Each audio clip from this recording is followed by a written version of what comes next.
করবে কয়েকত আর কয়েকত নবীজি বলেন যেই মহিলা 5 ওয়াক্ত নামাজ আদায় করবে, রমজান শরীফ আইলে রোজা পালন করবে, 2 নম্বর গেল।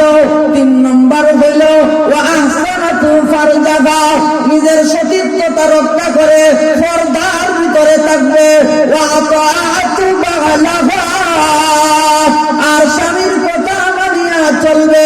এই 4টা আমল যদি কোনো মহিলা করে, আল্লাহ রাসূল বলেন ফাতাদুকুল মিন আই আবওয়াবিল জান্নাতি শাআত, কিয়ামতের ময়দানে আল্লাহ ওই মহিলাদেরকে বলবেন, ও মহিলারা তুমি 4টা গুণ অর্জন করেছো, এই জন্য আমি আল্লাহ সন্তুষ্ট হইয়া তোমার জন্য জান্নাতের 8টা দরজা খুলে রেখে দিলাম, তুমি যে কোনো দরজা দিয়া ইচ্ছা মতো জান্নাতে প্রবেশ করো। তাহলে